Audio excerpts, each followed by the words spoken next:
Capítulo 5. El inversor defensivo y las acciones ordinarias. Las ventajas que tienen las acciones como medio de inversión. En nuestra primera edición, 1949, descubrimos que llegado este punto era necesario introducir una larga explicación de los motivos por los que era recomendable incluir un elemento importante de acciones ordinarias en todas las carteras de inversión. En aquella época estaba extendida de manera general la creencia de que las acciones ordinarias eran instrumentos muy especulativos y por lo tanto inseguros. Habían experimentado un descenso relativamente acusado desde los niveles elevados de 1946, pero en vez de atraer a los inversores a causa de sus precios razonables, esta caída había tenido el efecto contrario de socavar la confianza en los títulos de capital. Hemos comentado la situación contraria que se produjo en los 20 años siguientes, en los que el gran aumento del valor de las acciones hizo que pareciesen inversiones seguras y rentables a unos niveles muy elevados que realmente podrían ir acompañados de un nivel considerable de riesgo. El argumento que hicimos a favor de las acciones en 1949 giraba sobre dos puntos esenciales. El primero era que habían ofrecido un nivel considerable de protección frente a la erosión del valor monetario de la inversión provocado por la inflación, mientras que las obligaciones no ofrecían ningún tipo de protección en absoluto. La segunda ventaja de las acciones ordinarias radica en su mayor rendimiento neto para los inversores a lo largo de los años. Este mayor rendimiento se produjo tanto gracias a una renta por dividendos media superior a la rentabilidad ofrecida por las obligaciones de buena calidad como por la tendencia subyacente de incremento del valor de mercado a lo largo de los años como consecuencia de la reinversión de los beneficios no distribuidos. Aunque estas dos ventajas han sido de gran trascendencia, y han ofrecido a las acciones ordinarias un historial mucho mejor que el de las obligaciones durante el pasado a largo plazo, nosotros hemos advertido insistentemente que estos beneficios podrían perderse en caso de que el comprador de acciones pagase un precio demasiado elevado por sus acciones. Esto fue claramente lo que ocurrió en 1929, y el mercado necesitó 25 años para recuperar el nivel desde el que se había producido la abismal caída de 1929-1932. Desde 1957 las acciones ordinarias han vuelto a perder, a causa de sus elevados precios, la ventaja que tenía el rendimiento en dividendos en relación con los tipos de interés de las obligaciones. Está por ver que el factor de la inflación y que el factor del crecimiento económico sean capaces de compensar en el futuro esta evolución sustancialmente negativa. El lector debería haber detectado que es evidente que no tenemos ningún entusiasmo hacia las acciones ordinarias en general estando como está el DXY en el nivel del 900 a finales de 1971. Por los motivos que ya se han expuesto. Tenemos la impresión de que el inversor defensivo no puede permitirse el lujo de pasar sin una parte apreciable de acciones ordinarias en su cartera, aunque deba considerar que este instrumento es un mal menor, siendo el mal mayor los riesgos concomitantes a una cartera compuesta exclusivamente por obligaciones. Reglas aplicables al componente en acciones. La selección de acciones para la cartera del inversor defensivo debe ser una cuestión que se realice con una relativa sencillez. Nos atreveríamos a sugerir la aplicación de 4 reglas. 1. Debería haber una diversificación adecuada, aunque no excesiva.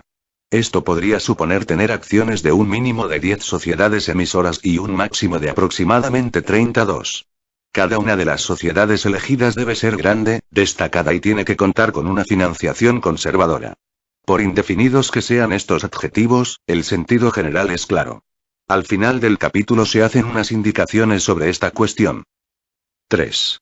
Cada una de las sociedades debe tener un prolongado historial de pago de dividendos continuado. Todas las sociedades cuyas acciones están integradas en el Dow Jones Industrial Average cumplían este requisito de dividendo en 1971. Por aclarar en términos específicos esta cuestión, sugeriríamos que el requisito de pagos de dividendos continuados hubiese comenzado por lo menos en 1950. 4.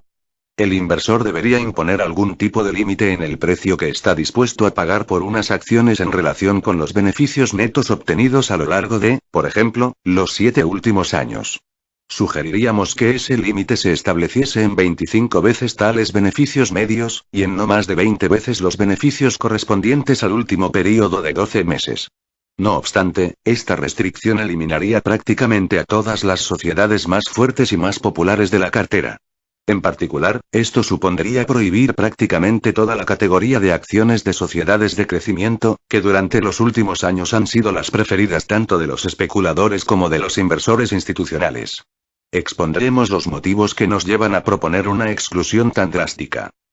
Las acciones de sociedades de crecimiento y el inversor defensivo. El término acción de sociedad de crecimiento se aplica a las acciones cuyos beneficios por acción en el pasado han aumentado a un tipo muy superior al de las acciones ordinarias en general, y respecto de las cuales se espera que se mantenga esa tendencia en el futuro. Algunos autores afirman que una verdadera acción de una sociedad de crecimiento debería ser aquella que se espera que por lo menos duplique sus beneficios por acción en un plazo de 10 años, es decir, que los incremente a un tipo anual compuesto de más del 7,1%. Evidentemente, resulta muy atractivo comprar y poseer acciones de este tipo, siempre y cuando el precio que se pague no sea excesivo. El problema radica en esa condición, por supuesto, ya que las acciones de sociedades en crecimiento se han vendido tradicionalmente a unos precios elevados en relación con los beneficios actuales y a unos múltiplos muy superiores de sus beneficios medios durante el período pasado. Esto ha introducido un elemento especulativo de considerable peso en la imagen de las acciones de sociedades en crecimiento y ha hecho que el éxito con operaciones en este terreno no sea sencillo en absoluto. La principal empresa de ese tipo ha sido, desde hace mucho tiempo, International Business Machines, y ha aportado extraordinarias recompensas a los que compraron sus acciones hace años y las conservaron tenazmente. No obstante, ya hemos mencionado que esta empresa, cuyas acciones son las mejores entre las acciones ordinarias, perdió realmente el 50% de su cotización de mercado en un período de declive que duró 6 meses durante 1961, 1962 y prácticamente el mismo porcentaje en 19, 69, 19, 70. Otras acciones de sociedades en crecimiento han sido incluso más vulnerables a estos acontecimientos negativos. En algunos casos, no solo se ha reducido la cotización, sino también los beneficios, lo que ha supuesto un doble contratiempo para quienes tenían acciones de esas empresas. Un buen ejemplo de este segundo tipo, a los efectos que nos interesan ahora, es el de Texas Instruments, que en 6 años creció de 5 a 256, sin abonar dividendos, mientras que sus beneficios pasaban de 40 centavos a $3,91 por acción.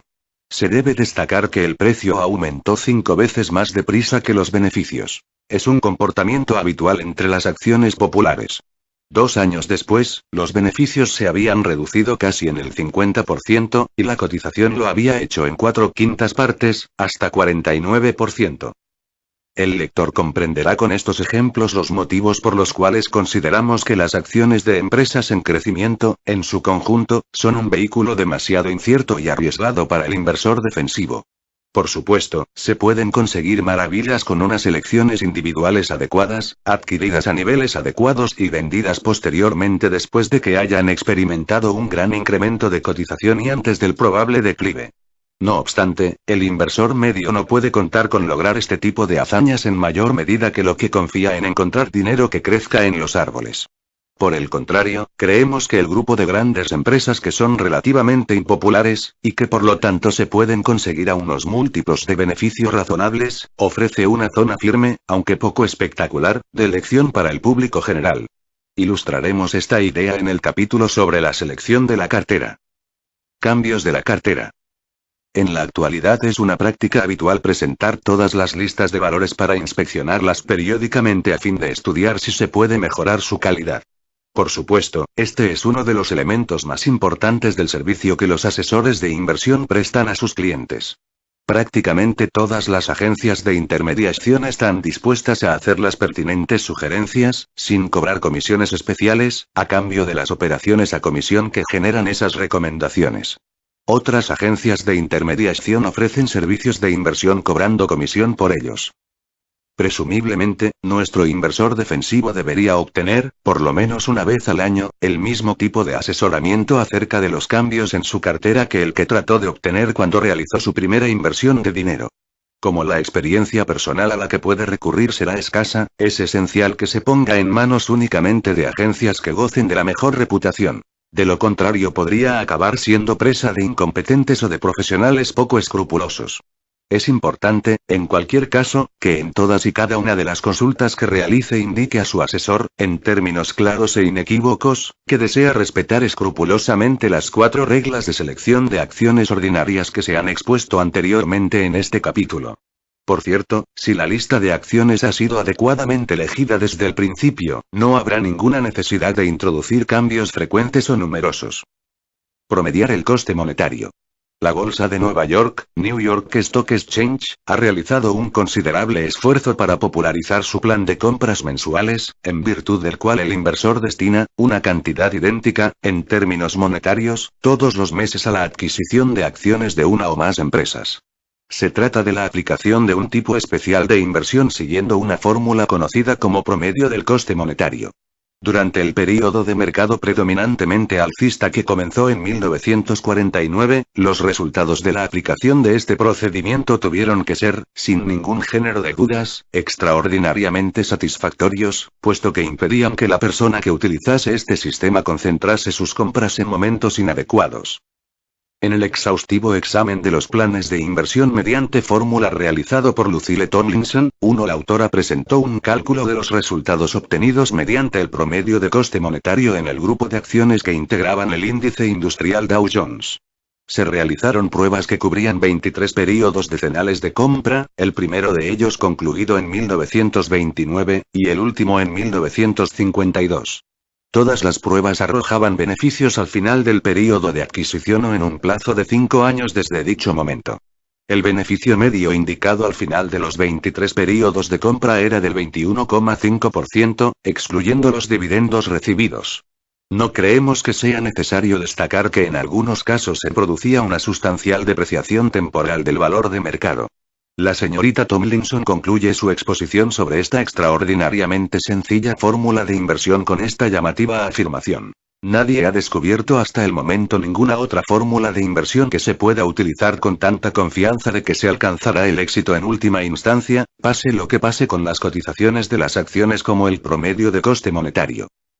Se podría objetar que el promedio de coste monetario, aunque parece sensato en principio, es poco realista en la práctica, porque son muy pocas las personas que están en condiciones de tener a su disposición para su inversión en acciones ordinarias la misma cantidad de dinero todos los años durante, por ejemplo, 20 años. En mi opinión, esta aparente objeción ha perdido buena parte de su fuerza en los últimos años. Las acciones ordinarias han llegado a ser generalmente aceptadas como componente necesario de un programa de inversión ahorro sensato. Por lo tanto, las adquisiciones sistemáticas uniformes de acciones ordinarias no deben presentar más dificultades psicológicas y financieras que los pagos similarmente continuos de bonos de ahorro de Estados Unidos y de seguro de vida, de los cuales deberían ser complementarias. El importe mensual puede ser reducido, pero los resultados después de 20 o más años pueden ser impresionantes e importantes para el ahorrador. La situación personal del inversor. Al principio de este capítulo nos hemos referido brevemente a la posición del propietario individual de la cartera. Volvamos a abordar esta cuestión, a la luz de nuestra posterior exposición sobre la política general en qué medida debería variar el tipo de valores elegido por el inversor atendiendo a sus circunstancias personales.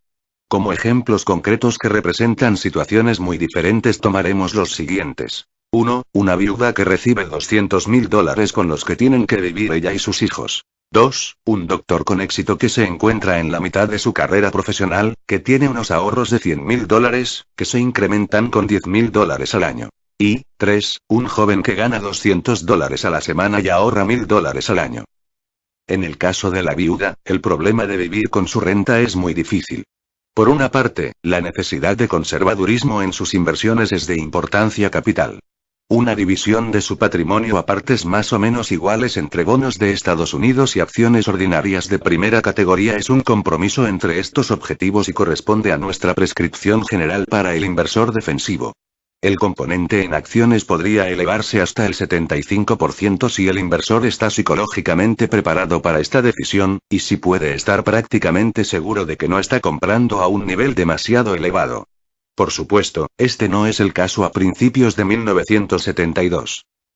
No excluimos la posibilidad de que la viuda pueda cumplir los requisitos que se imponen al inversor emprendedor, en cuyo caso sus objetivos y métodos serán muy diferentes. Lo único que la viuda no debe hacer es correr riesgos especulativos a fin de conseguir algunos ingresos extraordinarios. Con esa afirmación nos referimos a tratar de obtener beneficios o más renta sin contar con los medios necesarios que garanticen plena confianza en el éxito general. Puede ser mucho mejor que la viuda retire $2.000 al año de su principal para hacer frente a las facturas que tratar de arriesgar la mitad de ese principal en proyectos inestables y, por lo tanto, especulativos.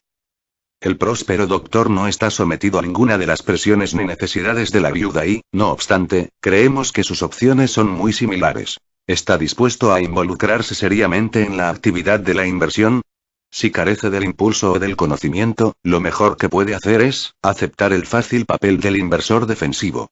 La división de su cartera no debería ser diferente de la de la típica viuda y, por lo tanto, debería tener el mismo margen de elección personal para determinar el tamaño del componente de su cartera destinado a acciones. Los ahorros anuales deberían invertirse aproximadamente en las mismas proporciones que el patrimonio total. Es más probable que el doctor medio decida adoptar la postura del inversor emprendedor que lo haga a la viuda media, y tal vez el doctor tendrá más probabilidades de éxito en esa actividad. No obstante, tiene un hándicap importante. El hecho de que tiene menos tiempo disponible para profundizar en su formación inversionista y para administrar sus fondos. De hecho, los profesionales de la medicina tienen fama de haber culminado con escaso éxito sus incursiones en el mundo de los valores financieros. El motivo es que normalmente tienen una gran confianza en su propia inteligencia y un gran deseo de obtener una buena rentabilidad por su dinero, sin darse cuenta de que para conseguirlo es necesario prestar mucha atención a esta cuestión y adoptar una forma profesional de abordar los valores financieros. Por último, el joven que ahorra $1.000 al año y espera ir mejorando progresivamente, se encuentra con las mismas opciones aunque también por motivos diferentes. Parte de sus ahorros deberían ir automáticamente a bonos de serie E. El resto es una cantidad tan modesta que difícilmente le compensaría someterse a la exigente disciplina educativa y de temperamento que le permitiese llegar a ser un inversor agresivo. Por lo tanto, recurrir simplemente a nuestro programa ordinario de inversor defensivo sería, al mismo tiempo, la política más sencilla y la más lógica. No pasemos por alto la naturaleza humana en esta cuestión. Las finanzas ejercen una gran fascinación sobre muchos jóvenes brillantes que cuentan con limitados recursos. Les gustaría ser inteligentes y emprendedores en la utilización de sus ahorros, aun cuando la renta de sus inversiones sea mucho menos importante para ellos que sus salarios. Tal actitud es encomiable y positiva. Es una gran ventaja que el joven capitalista comience su educación y su experiencia financiera en las etapas iniciales de su vida. Si va a operar como un inversor agresivo es indudable que cometerá ciertos errores y que tendrá que asumir algunas pérdidas. La juventud puede superar estas decepciones y beneficiarse de ellas. Animamos a los novatos en la compra de valores a que no malgasten sus esfuerzos y su dinero en tratar de obtener mejores resultados que el mercado. Es mejor que estudien los valores y que pongan a prueba su capacidad de juicio para comparar el precio y el valor con las sumas más pequeñas posibles. De esta manera volvemos a la afirmación, hecha al principio, de que el tipo de valores que se deben comprar y el tipo de rendimiento que se debe tratar de obtener no depende de los recursos financieros del inversor, sino de su preparación financiera, en términos de conocimiento, experiencia y temperamento. Nota sobre el concepto de riesgo. Convencionalmente se habla de las obligaciones de buena categoría diciendo que son menos arriesgadas que las acciones preferentes de buena categoría, y que estas últimas son menos arriesgadas que las acciones ordinarias de buena categoría. De estas afirmaciones proviene el prejuicio popular contra las acciones ordinarias, derivadas del hecho de que no se considera que sean seguras, prejuicio que quedó de manifiesto en el estudio realizado por el Consejo de la Reserva Federal en 1948. Nos gustaría destacar que las palabras riesgo y seguridad se aplican a los valores en dos sentidos diferentes, lo que da lugar a una confusión teórica. Una obligación resulta ser claramente insegura cuando se incumplen los deberes de pago de intereses o de devolución del principal. De la misma manera, si una acción preferente o incluso una acción ordinaria se compra con la expectativa de que se siga abonando un tipo determinado de dividendo, cualquier reducción o cualquier falta de declaración de dividendo significará que esa acción ha resultado ser insegura. También es cierto que la inversión entraña el riesgo de que exista una razonable posibilidad de que el titular tenga que vender en un momento en el que el precio esté muy por debajo del coste. No obstante, la idea del riesgo también se suele extender para aplicarla al posible declive del precio de la acción, aun cuando ese declive pueda ser de naturaleza cíclica y temporal, incluso aunque el tenedor de las acciones tenga pocas probabilidades de verse obligado a vender en tales momentos.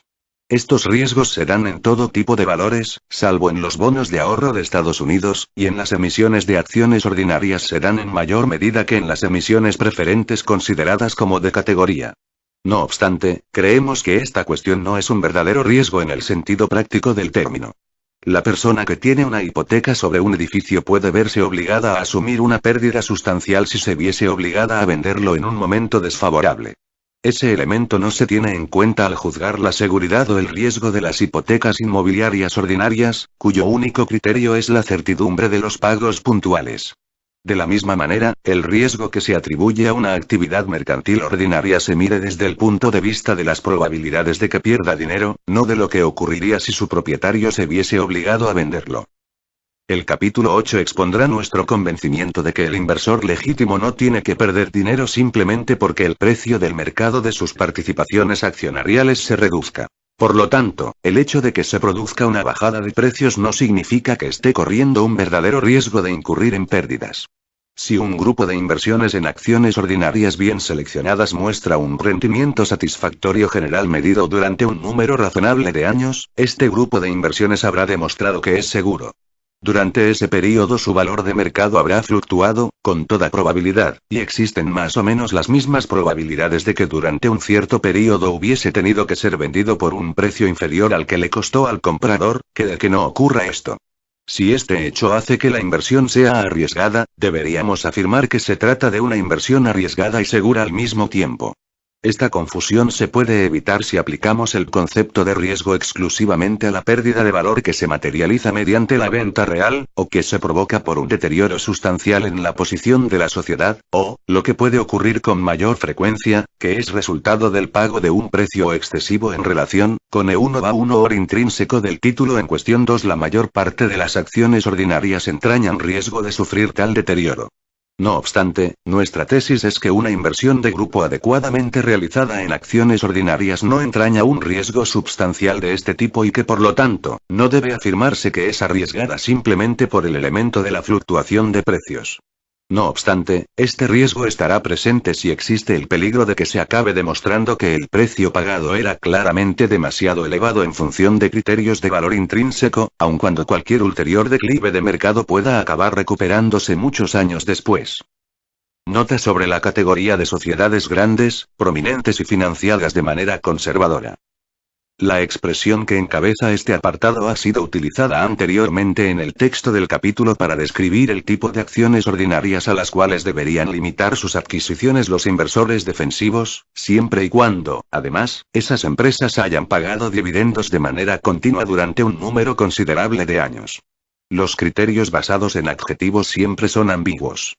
Donde debe trazarse la línea divisoria de tamaño, de prominencia, o de naturaleza conservadora de la estructura financiera?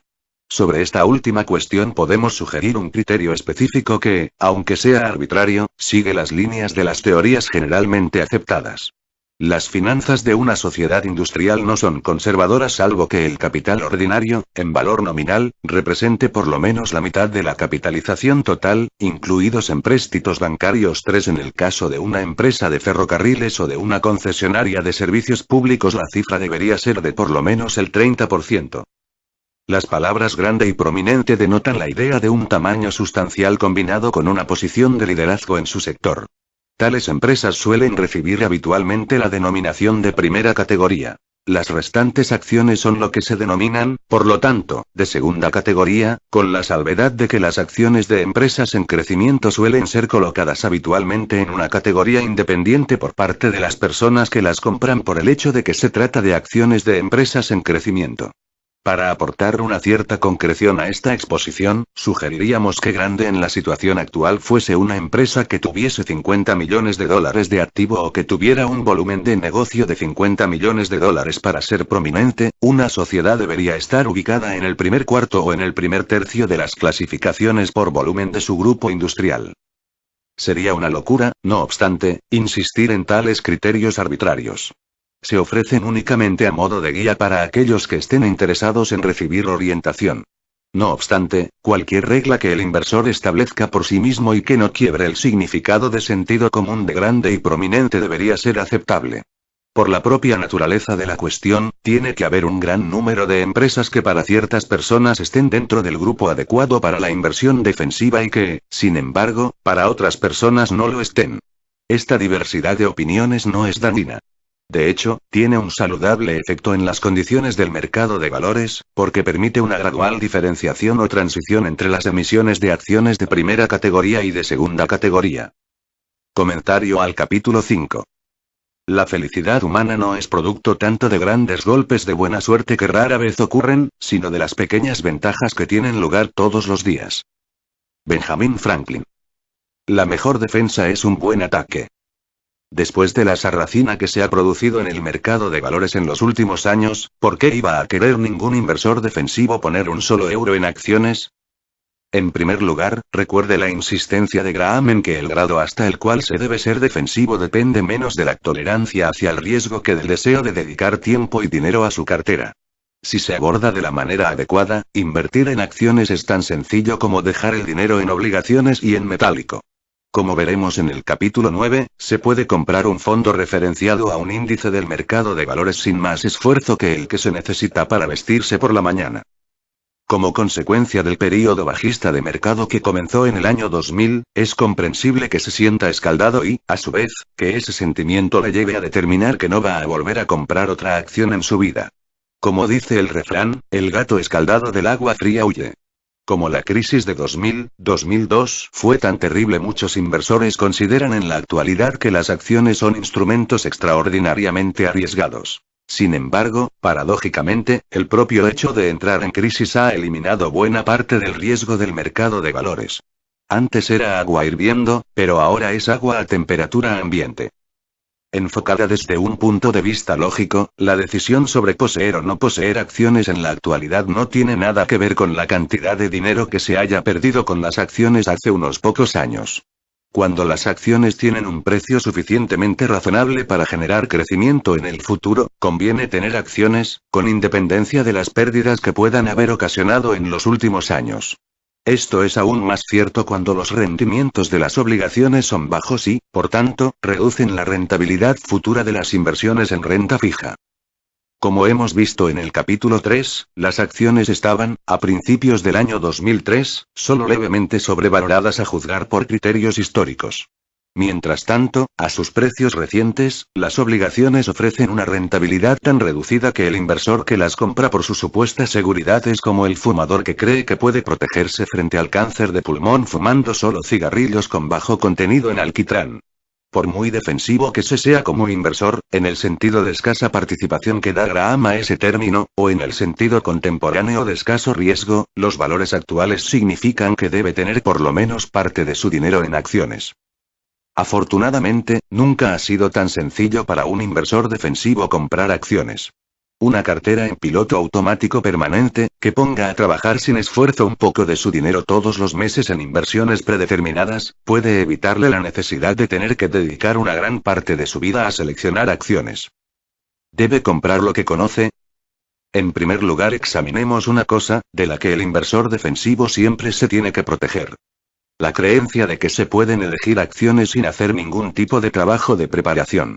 En la década de 1980 y principios de la década de 1990, uno de los eslóganes de inversión más populares era "compra 10 que conoces".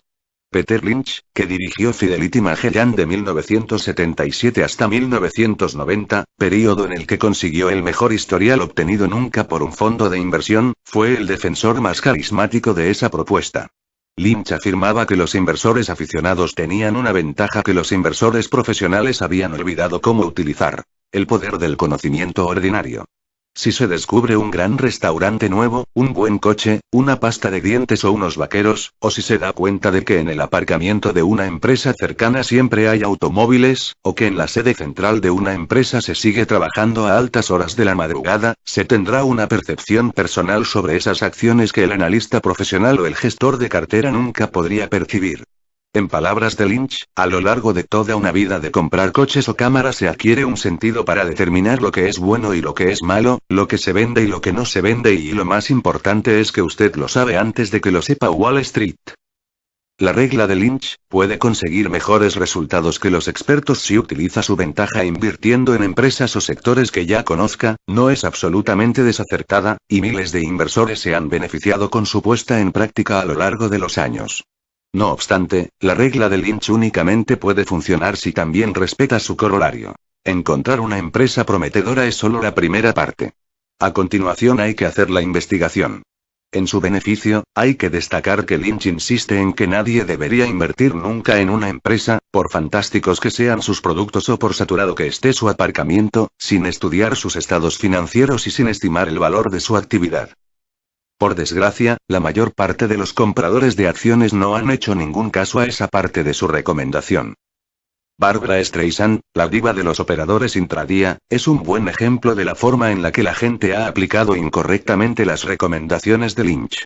En 1990 parloteaba: todo el mundo va a Starbucks todos los días, así que he comprado acciones de Starbucks. No obstante, la protagonista de la película musical Fanny Hill se olvidó de que por mucho que te gusten esos cafés con leche largos, sigue siendo necesario analizar los estados financieros de Starbucks y asegurarse de que la empresa no está más sobrevalorada incluso que los cafés. Muchísimos compradores de acciones cometieron el mismo error aumentando sus carteras de acciones de Amazon.com porque les encantaba su sitio web, o comprando acciones de E-Trade porque era el intermediario online que utilizaban. Los expertos también atribuyeron valor a esa idea. En una entrevista televisada por la CNN a finales de 1999, preguntaron directamente al gestor de cartera Kevin Landis, de First Stand Funds, lo siguiente: ¿cómo lo hace? ¿Por qué yo no puedo hacerlo? Desde 1995 hasta finales de 1999, el fondo First Stand Technology Value había producido un asombroso 58,2% de beneficios anualizados medios. En realidad, tú también puedes hacerlo, contestó alegremente Landis. Lo único que tienes que hacer es centrarte en las cosas que conoces, mantener un estrecho contacto con una industria y hablar con las personas que trabajan en esa industria todos los días. La perversión más dolorosa de la regla de Lynch se produjo en los planes de jubilación de empresa. Si se supone que tienes que comprar lo que conoces, ¿qué inversión puede ser mejor para el plan de jubilación que las acciones de tu propia empresa? Después de todo, trabajas en ella. ¿No quiere decir eso que sabes más acerca de la empresa de lo que podría llegar a saber nunca cualquier analista ajeno a ella?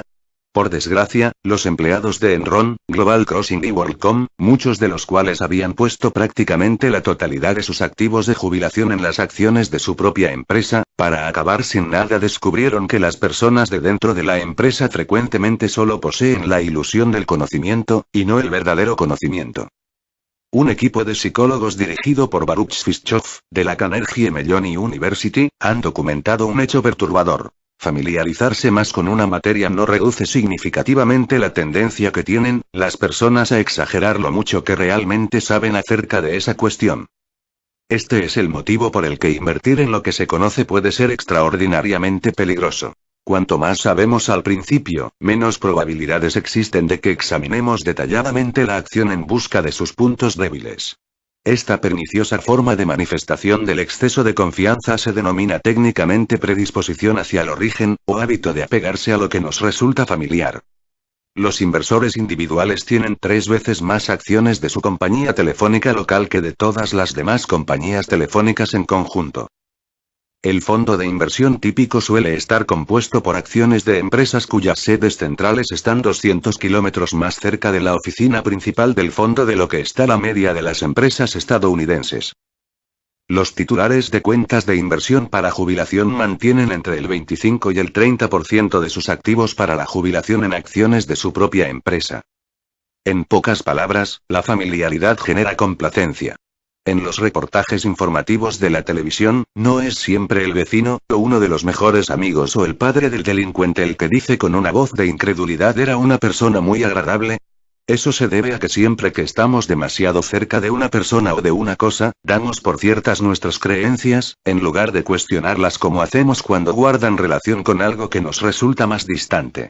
Cuanto más familiar resulta una acción, más probable es que acabe convirtiendo al inversor defensivo en un inversor perezoso que cree que no tiene que analizar las acciones. No permita que esto le pase a usted.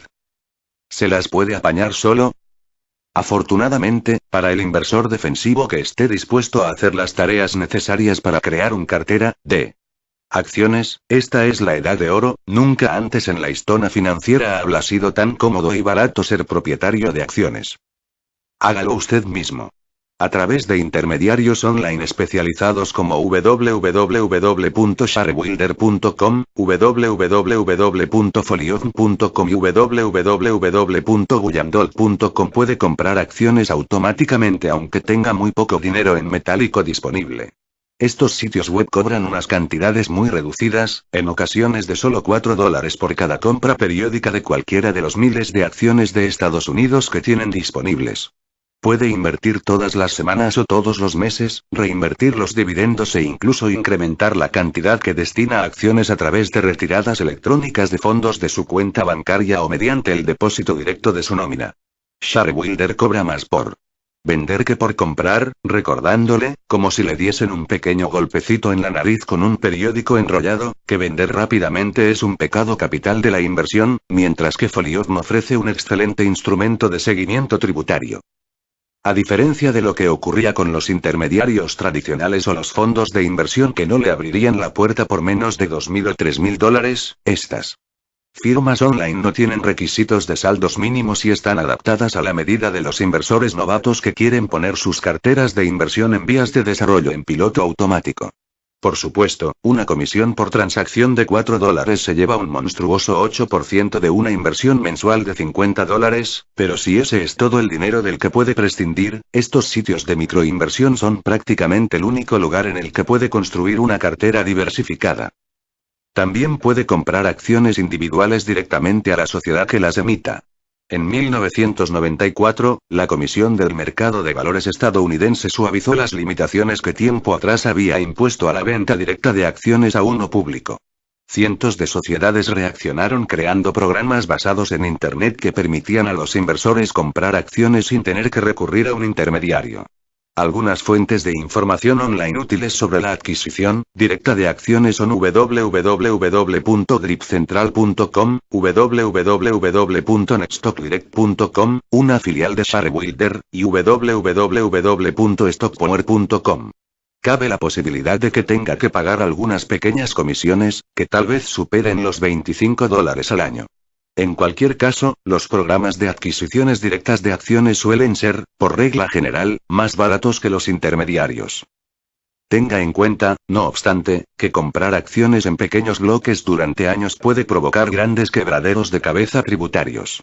Si no está dispuesto a llevar un registro permanente y exhaustivamente detallado de sus adquisiciones, no las haga. Por último, no invierta únicamente en una acción, ni siquiera en un reducido número de acciones diferentes. Si no está dispuesto a repartir sus apuestas, no debería apostar en absoluto. La indicación que daba Graham que recomendaba poseer acciones de entre 10 y 30 empresas sigue siendo un buen punto de partida para los inversores que deseen seleccionar sus propias acciones, pero estos inversores además deben asegurarse de que no están excesivamente expuestos a un único sector. Si desea más información sobre la forma de seleccionar las acciones individuales que van a componer su cartera, lea las páginas 139, 140 y los capítulos 11, 14 y 15. Si después de configurar una cartera de inversión en piloto automático online de este estilo descubre que hace operaciones más de 2 veces al año, o que pasa más de 1 o 2 horas al mes, en total, dedicándose a sus inversiones, es que algo ha ido espantosamente mal. No permita que la facilidad de uso y la sensación de inmediatez de Internet le seduzcan y le hagan convertirse en un especulador. Un inversor defensivo participa, y gana, la carrera quedándose quieto. Conseguir ayuda. El inversor defensivo también puede adquirir acciones a través de un intermediario de precios económicos, un planificador financiero o una agencia de bolsa de servicios integrales. En el caso de que opte por un intermediario económico, tendrá usted que hacer la mayor parte de la selección de valores por sí mismo. Las orientaciones que ofrecía Graham le ayudarán a crear una cartera básica que requiera unas mínimas labores de mantenimiento y que ofrezca las máximas probabilidades de obtener unos resultados firmes. Por otra parte, si no puede dedicar el tiempo, o reunir el interés para hacerlo por usted mismo, no hay ningún motivo para avergonzarse de contratar a otra persona para que elija las acciones o los fondos de inversión para usted. En cualquier caso, hay una responsabilidad que no debe delegar nunca.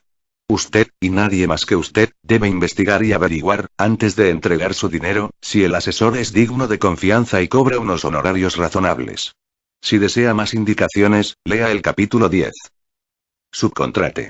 Los fondos de inversión son la mejor manera de que el inversor defensivo aproveche las ventajas de ser propietario de acciones sin los inconvenientes de tener que velar por su propia cartera.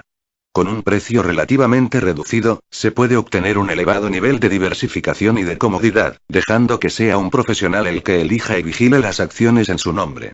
En su inversión más brillante, es decir, en las carteras indexadas, los fondos de inversión no requieren prácticamente ningún tipo de supervisión o mantenimiento. Los fondos referenciados a un índice son una especie de inversión que tiene muy pocas probabilidades de provocar cualquier tipo de sufrimiento o sorpresa, incluso aunque nos olvidásemos de ellos durante 20 años. Son el sueño del inversor defensivo hecho realidad. Si desea información más detallada, lea el capítulo 9. Allanar el camino en la evolución cotidiana de los mercados financieros, que dan tirones, sufren crisis, suben y bajan de un día a otro, el inversor defensivo puede asumir el control del caos. La renuncia a mostrarse activo, la renuncia a cualquier supuesta capacidad de predecir el futuro, pueden llegar a ser su arma más eficaz.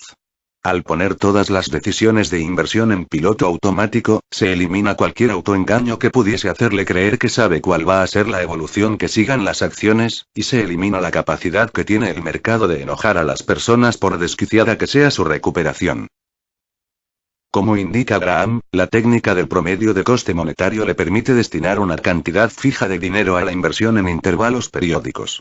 Todas las semanas, meses o trimestres se compran las acciones, con independencia de que los mercados hayan subido, bajado o se hayan mostrado estables.